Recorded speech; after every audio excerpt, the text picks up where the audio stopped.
오늘 본문 말씀을 가지고 지난주에 영적 전쟁이라는 타이틀 안에 말씀을 나눴습니다. 오늘은 하나님의 전신갑주라는 제목으로 하나님의 말씀을 함께 나누도록 하겠습니다. 우리는 이 전쟁, 여러분 가운데 싸움 좋아하는 분 있습니까? 나는 타고난 싸움꾼이다. 전쟁 좋아하는 분 없습니다. 싸움 좋아하는 분 없어요. 할 수 없이 하는 거지 하게 된다면은 싸움 좋아하는 사람 한 명도 없습니다. 싸워서 그게 우리 마음에 평안을 주고 그런 것들이 없죠. 결과적으로는 내가 이긴 것 같지만은 내가 질 때도 많이 있잖아요, 사실요. 상처를 서로 입을 때도 많고. 그래서 솔직히 말해서 우리 대부분은 싸우는 것을 좋아하지 않습니다. 우리 성향은 싸우기보다는 어떤 갈등을 피하거나 그것으로부터 좀 도망치는 거예요. 그 싸움이 있다면은. 그래서 우리 모두 다 평화를 좋아합니다. 그러나 성경은 그리스도인의 삶에 개인적으로나 혹은 교회적으로 이 악의 영적 세력과 싸우는 삶이라는 것을 분명히 말씀을 해주고 있습니다. 내가 그것을 알고 있든 모르고 있든, 내가 그것을 인정하든 인정하지 않든, 이것은 적은 분명히 우리를 공격하고 있고 그 공격을 중단하지 않는다고 성경은 말씀을 하고 있습니다. 그래서 성경은 모든 그리스도인을 뭐라고 부릅니까? 주의 군사로 부름받았다고 성경은 모든 그리스도인을 주의 군사라고 부르고 있습니다. 그래서 좋든 싫든 그리스도인들은 주의 군사로 부름을 받았기 때문에 전투하는 법, 싸우는 법을 배워야 합니다.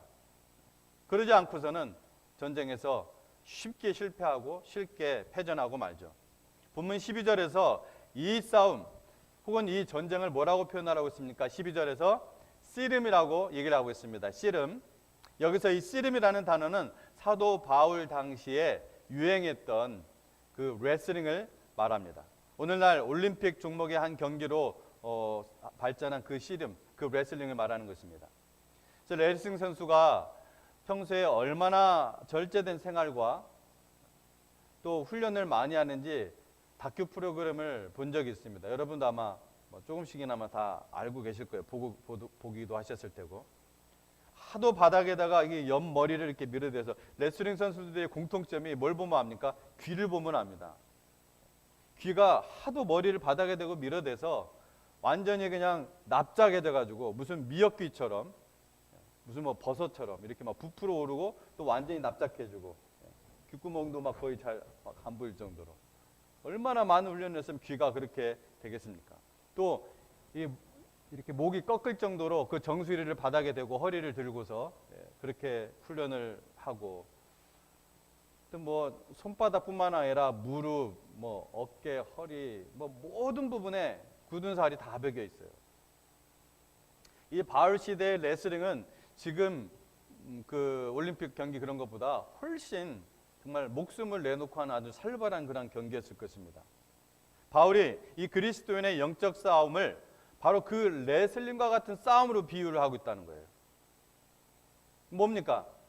이 영적 싸움은 리얼한 거고 아주 치열한 것이고 아주 강력하다는 것을 분명하게 보여주는 것이죠.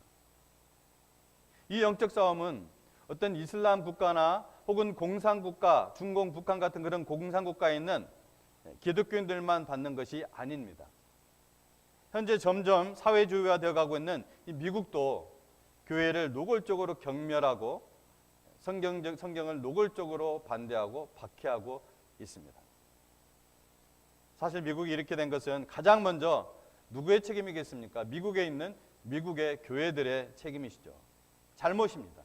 많은 교회가 세상적인 성공과 부를 추구하며 사는 명목상의 그리스도인, 무늬만 신자인 그런 사람들을 조장하고 최소한 방관해 왔습니다. 성경적인 가치관을 강단에서 지루하다고 듣지 않는다고 이런 사람들은 뚜렷하게 강단에서 가르치지 못했고 소그룹 모임에서 교육하거나 또 훈련시키지도 않았습니다. 어떻게든지 말씀 중심으로 가는 것이 아니라 어떤 그냥 엔터테인먼트 중심, 액티비티 중심, 무슨 회사처럼 경영을 한 한마디로 영적 싸움을 하는 군사로 교회가 훈련시키지 않았다는 것입니다.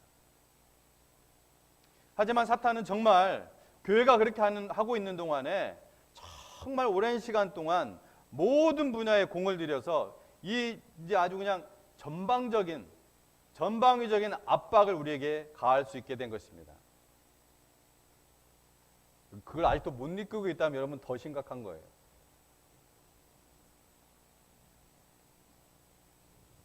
나병 환자들이 못 느끼죠. 제가 달라스를 차를 타고 오고 갈 때마다 반드시 건너야 하는 강이 있는데 미시시피 강입니다.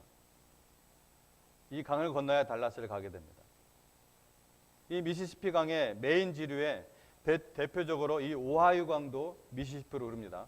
오하이오 강, 그 다음에 옆에 있는 이게 일리노이주 강, 그 다음에 그 아래에 있는 테네시주 강, 미저리 강, 그 다음에 알칸사스 강, 대표적인 큰 지류 스테이트의 강들이 전부 다 미시시피 강으로 흘러가게 됩니다. 그리고 그 각 스테이트의 그 강들도 온갖 작은 지류들이 모여서 그 물들이 모여서 강이 되는 거겠죠. 그래서 이것이 이제 우기가 되면은 비가 내리기 시작하겠죠. 그래서 한꺼번에 모여지면은 이 미시시피 강이 이르렀을 때 걷잡을 수 없이, 정말 도저히 걷잡을 수 없이 엄청나게 많은 물이 주변을 덮어버립니다. 저는 지금 우리가 살고 있는 이 시대 영적으로 바로 이것을 경험하고 있다고 생각이 됩니다. 사탄은, 마귀는 모든 분야에 걸쳐서 아주 오랜 시간 동안 다 지금 그러한 세력들을 꽂아 넣었어요. 어떻게 바꿀 수가 없어요. 사람의 힘으로. 교육, 정치, 경제, 언론, 심지어 교회 안에도, 신학교 안에도 그의 영향력들을, 그의 세력들을, 그를 노골적으로 추종하는 자들을 키워놨습니다.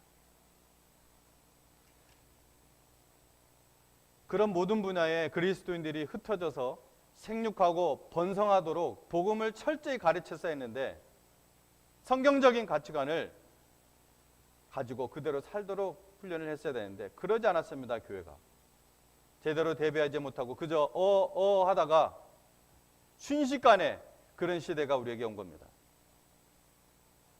이번 미국 선거 과정, 그리고 그 결과, 그리고 그 언론들, 그리고 거기에 호도된 대중들의 반응을 보면서 그 시기가 정말 시작되었구나. 정말 시작되었구나.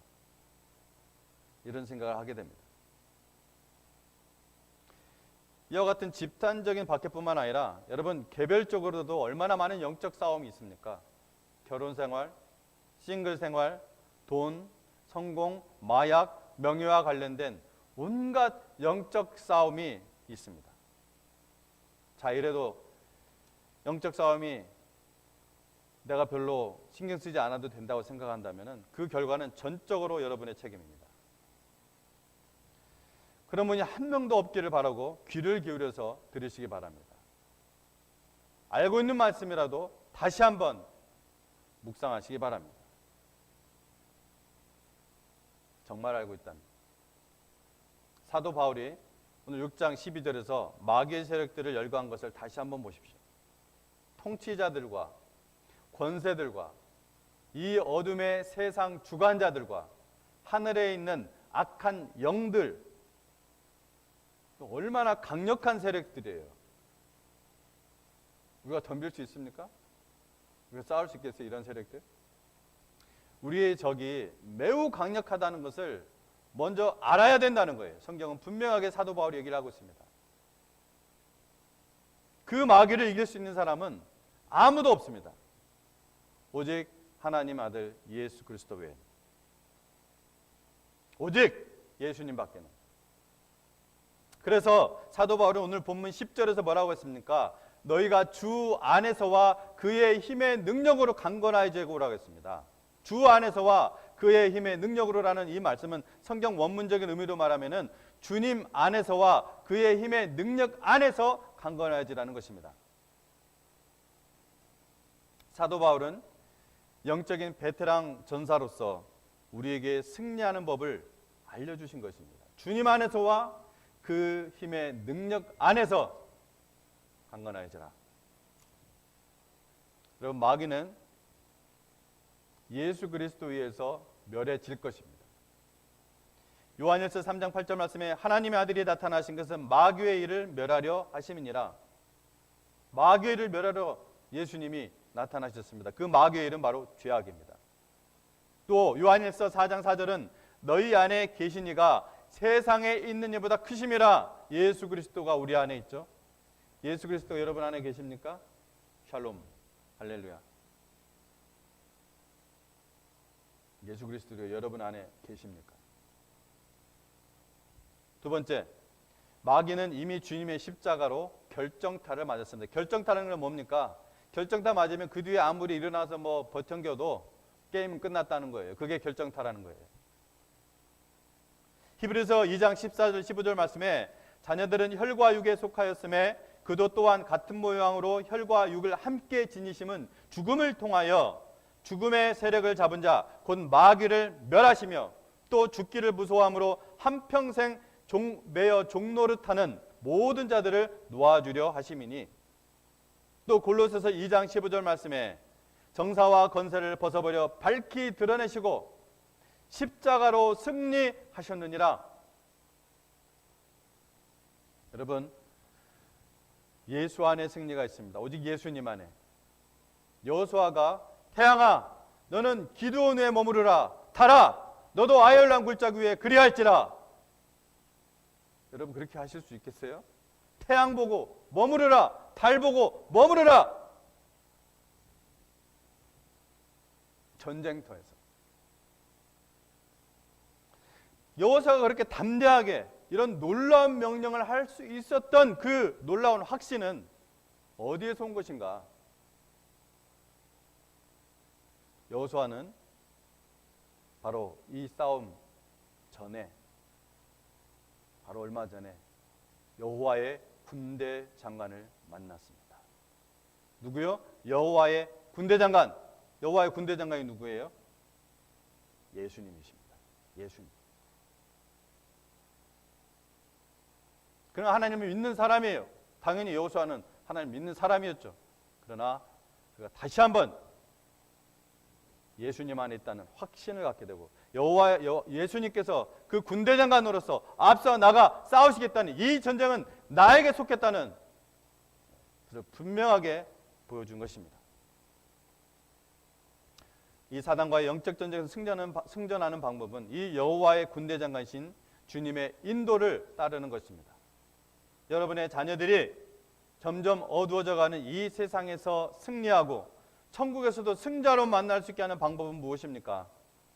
여러분의 자녀가 여호와의 군대 장관, 바로 예수 그리스도를 만나게 하는 것입니다. 성경적인 가치관을 갖고 그 가치관대로 살도록 가르치는 것입니다. 그 여호와의 군대 장관 앞에서 신발을 벗는 성결한 삶, 즉 하나님을 기쁘게 하는 삶을 살 때 이 세상에서 승리하고 천국에서 함께 면류관을 받을 것입니다. 네, 사단의 힘은 매우 강력합니다. 사단의 힘을 아는 사람은 결코 사단을 얕잡아 보지 않습니다. 그러나 그는 또한 예수님의 이 경이로운 승리의 능력에 대하여 잘 알기 때문에 뭡니까? 믿음으로 사는 것입니다. 믿음으로 승리하는 것입니다. 그런 말이 있죠. 그 말이 사실 무슨 말인지 잘은 모르겠는데, 고기도 먹어본 사람이 먹을 줄 안다. 근데 그 말은 내가 충분히 납득이 안 되는데, 이렇게 말하면 알 것 같아요. 월남국수도 먹어본 사람이 먹을 줄 안다. 여러분, 영적 싸움을 할 줄 아는 부모가 자기 혈육의 자녀 혹은 혈육의 자녀가 없다면 영적인 자녀, 그렇게 양육할 수가 있습니다. 하나님의 전신갑주, 그렇게 주님 안에 그 힘의 능력 안에서 강건해지는 것을 사도 바울이 구체적으로 설명하는 말씀이 바로 이어지는 11절 말씀입니다. 자, 10절 11절 말씀을 제가 이어서 읽도록 하겠습니다. 끝으로 너희가 주 안에서와 그 힘의 능력으로 강건해지고, 이것을 이제 설명하는 것이 뒷부분입니다. 마귀의 관계를 능히 대적하기 위하여 하나님의 전신갑주를 취하라. 군인이 전쟁을 할 때는 전투복으로 무장을 해야 되죠. 전투복의 특징이 있습니다. 잘 몸을 보호하고 싸울 수 있도록. 특히 옛날에는 총이 아니라 칼과 창이었기 때문에 굉장히 중요했습니다. 이 갑주가, 전신갑주가. 이 전신갑주는 그래서 고대 로마 병정의 그 중무장 병사들을 연상하면 됩니다. 사실 사도 바울도 그걸로 비유를 하고 있기 때문에 오늘은 이제 우리가 전체 내용을 보기 위해서 하나님의 전신갑주 6가지를 간략하게 살펴보도록 하겠습니다. 가능하면 다음에 제가 이 6가지를 한 주씩 나눠서 말씀을 나누도록 하겠습니다. 먼저 진리의 허리띠로 무장하라고 했습니다. 진리의 허리띠. 허리띠를 질끈 잘 묶어야 옷이 내려가거나 또 너펄거리지 않아서 전쟁터에서 자유롭게 힘을 발휘하며 싸울 수가 있겠죠. 진리로 먼저 허리를 띠라고 우리에게 말한 이 바울의 요점 뭐냐면, 우리가 강하지 않기 때문에 하나님의 진리로 준비되어 있지 않으면은 적과 싸울 준비가 되어 있지 않다는 것입니다. 하나님의 진리. 여기서 truth, 그리고로 알레테이아, 진리. 이것은 하나님의 진리와 동시에 신자의 진실성 둘 다를 의미합니다. 이와 같은 표현이 예수님께서 참된 예배자는 영과 진리로 예배한다고 했었죠. 그렇게 가르쳤지 않습니까? 요한복음 4장에서 사마리아성 그 수가성 여인에게. 이때 truth, 이 진리 역시, 영과 진리할 때 이 진리 역시 하나님의 그 진리와 신자의 진실성 둘 다를 의미한다고 여러분에게 말씀드린 적이 있습니다. 하나님께서 진리시기 때문에 우리도 진실함으로 예배를 드려야 된다는 것입니다. 지금 진실함으로 예배 드리고 계십니까? 하나님도 우리에게 진리로 다가오기 때문에 진리신 하나님은 언약 백성인 우리 하나님의 백성들에게 진실함으로 예배 드리기 원하시는 것입니다. 또한 그리스도를 진리로 입으면 반드시 진실한 사람으로 산다는 것입니다. 두 번째, 의의 흉배. 의의 흉배를 입으라고 했습니다. 이 개정 성경에는 의의 호심경이라고 되어 있어서 모르겠어요. 함자어를 잘 아시는 분들은 흉배란 말도 어려운데 호심경 하니까 저는 좀 잘 이렇게 전달이 안 돼요. 근데 흉배라는 말을 그대로 사용하겠습니다. 옛날 개역 성경 버전으로 흉배. 흉배는 딱 가슴과 배 분명히 딱 느껴지잖아요, 그죠? 가슴을 잘 보호해야 돼요. 흉배는 이 병사를 목에서 허리의 앞 뒤를 보호하는 그런 기능을 합니다. 따라서 그것은 그의 심장, 이 심장과 또 다른 이 복부의 중요한 그러한 기관들을 보호했습니다. 그래서 이게 무슨 말이냐면은 이 히브리어 사상에서 이 심장은 어떤 의지, 마음 이런 것들이 자리 잡는 것이고, 이 내장인 이 복부는 감정이 자리 잡는 것으로 이 사상이 되어 있습니다. 그런 의미로 사도 바울이 썼다면은 어떤 특별한 의미가 있는 것이죠. 따라서 의의 흉배는 사탄이 자주 공격하는 이 영적인 신자의 마음과 의지와 어떤 이 감정, 이것을 보호한다는 거예요. 뭐가요? 의의 흉배가. 여기서 의는 회개와 믿음을 통해 하나님으로부터 받은 하나님의 의를 가리키는 것입니다. 우리의 의가 아니에요. 하나님께서 덧입혀 주신 의예요. 하나님으로부터 의롭다 하심을 받았다는 확신을 놓치지 마시기 바랍니다. 로마서 8장 38절 말씀에 이제 사망이나 생명이나 천사들이나 권세자들이나 현재일이나 장래일이나 능력이나 높음이나 기쁨이나 다른 아무 피조물이라도 우리를 우리 주 그리스도 예수 안에 있는 하나님의 사랑에서 끊을 수 없다.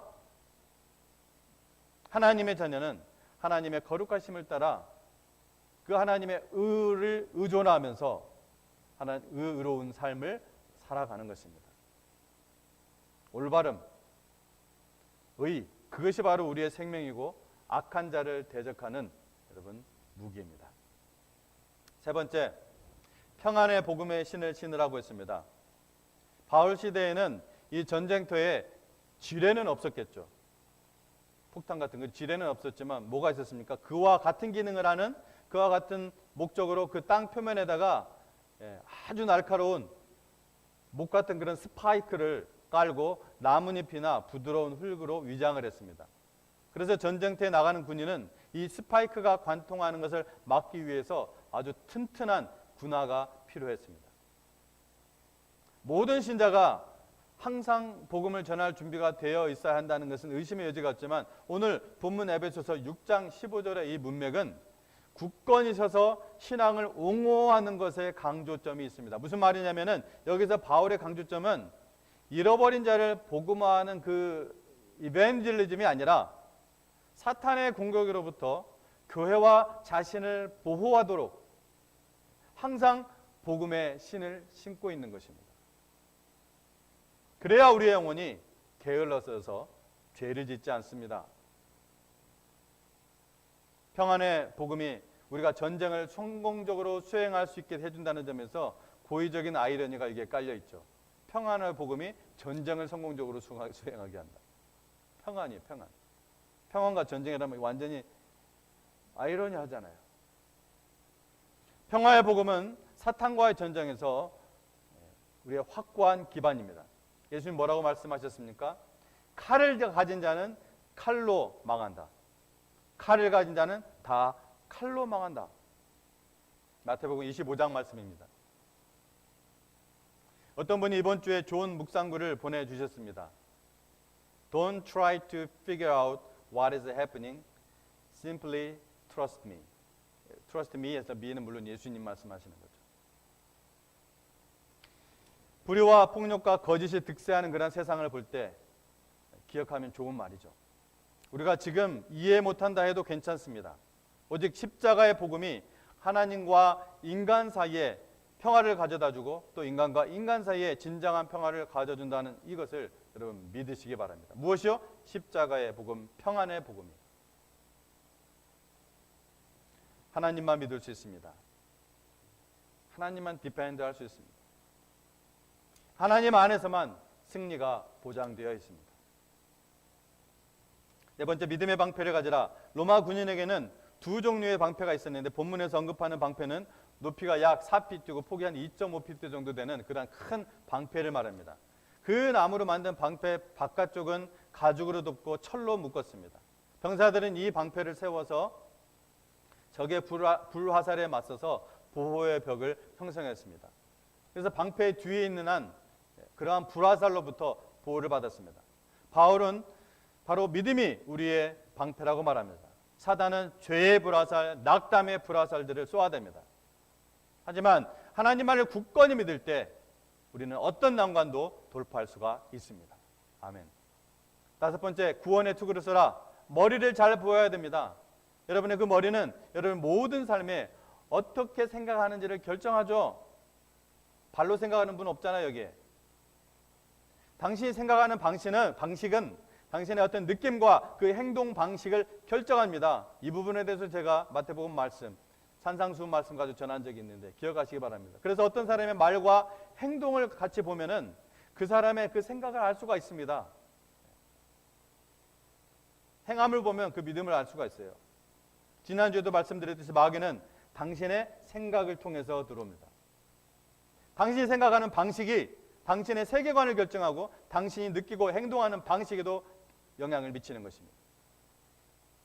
예를 들어 포스트모던 세계관을 가진 사람은 절대적 윤리를 믿지 않습니다. 그들은 어떤 것도 절대 악이 없다고 믿습니다. 자기가 동성애자가 아니어도 그것이 죄라고 말하는 것을 그것이 바로 죄라고 얘기합니다. 당신의 생각에 머무는 그 머리를 보호하십시오. 알다시피 머리가 상하면 죽거나 최소한 정상적으로 살 수가 없습니다. 그래서 구원의 투구라고 한 것입니다. 마지막, 성령의 검, 곧 하나님의 말씀으로 싸우라. 군인이 자신을 보호하기 위해 이렇게 각각의 갑옷을 조심스럽게 착용을 다 했습니다. 그리고 예스, 이제 됐어 하고 전쟁터에 나가는 사람이 있습니까? 상상할 수 없는 일이죠. 그것은 자살령이나 마찬가지입니다. 다윗은 사울의 갑옷이 너무나 커서 입지 않고 또 사울의 그 칼이 너무나 크고 무거워서 사용하지 않았지만 바울이 무기가 없었나요? 있었습니다. 그가 평소에 늘 사용했던, 늘 자기의 양떼들을 사자와 들짐승으로부터 보였던 그 새총이 있었죠. 돌팔매질 하는 스윙샷. 무기가 있어야 돼요. 하나님의 말씀은 우리의 유일한 공격용 무기입니다. 죄를 치는 무기입니다. 모든 성경은 하나님의 감동으로 된 것으로 교훈과 책망과 바르게 함과 의로 교육하게 유익하니 무엇이요?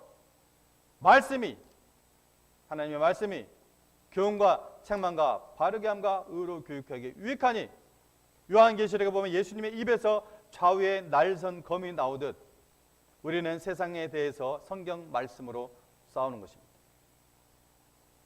말씀에 따라 아니다, 물러가라 외칠 때 사탄을 비롯한 어둠의 세력은 물러갑니다. 왜? 하나님의 말씀이기 때문에. 사탄과 어둠의 세력과 이 세대는 매우 강력한 적입니다. 그러나 우리 안에는 그보다 더 강력한 무기가 있고 전신갑주가 있습니다. 우리의 배후 세력은 다름 아닌 우리 주 예수 그리스도, 여호와의 군대 장관 대신 예수 그리스도입니다. 이 여호와의 군대 장관 되신 명령에 두려움 없이 순복할 때 우리는 승리할 수가 있습니다. 여러분, 이 팬데믹의 기간에도 이번 한 주간도 이 영적 싸움에서 승리하는 저와 여러분 되시길 바랍니다. 함께 기도하겠습니다.